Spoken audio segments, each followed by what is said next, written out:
এবারের এইচএসসি পরীক্ষায় ফলাফলের ভরাডুবি দেখেছে বাংলাদেশ।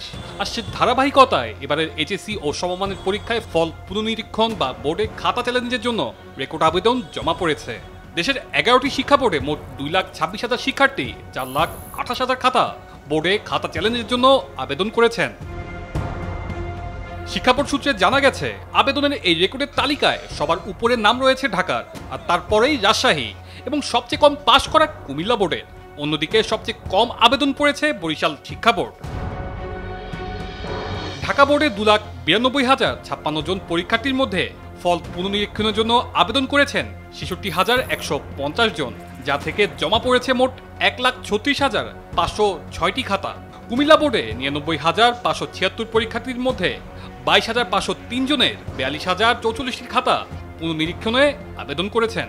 রাজশাহী বোর্ডে আবেদন করেছেন 20,924 জন শিক্ষার্থী, যেখান থেকে 36,102টি খাতা চ্যালেঞ্জ করা হয়েছে।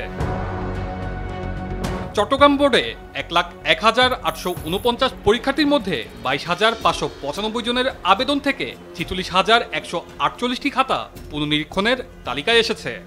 যশোর বোর্ডে 20,395 শিক্ষার্থীর 36,205টি খাতা পুনর্নিরীক্ষণের আবেদন করেছেন।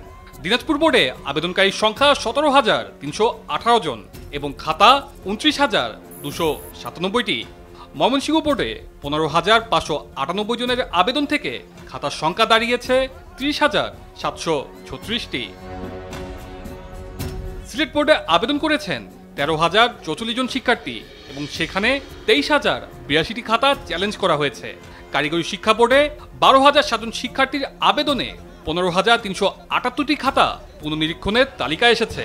মাদ্রাসা বোর্ডে আবেদনের সংখ্যা 7,916 জন এবং খাতার সংখ্যা 14,733টি।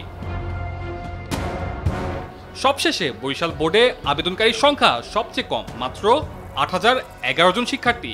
তাদের আবেদন থেকে 17,489টি খাতা পুনর্নিরীক্ষণের আওতায় এসেছে। প্রশ্ন হচ্ছে, কোন বিষয়ের জন্য সবচেয়ে বেশি আবেদন জমা পড়েছে? বোর্ডের কর্মকর্তারা বলছেন, আগের বছরগুলোর মতো এবারও ইংরেজি ও তথ্য ও যোগাযোগ প্রযুক্তি বা আইসিটি বিষয়ে সবচেয়ে বেশি পুনর্নিরীক্ষণের আবেদন এসেছে। তারা বলছেন, এই দুই বিষয়ে লেখাভিত্তিক প্রশ্ন সহ ধাপে ধাপে মার্কিং পদ্ধতির কারণে ভুল বা নাম্বার অসঙ্গতির আশঙ্কা তুলনামূলক বেশি থাকে।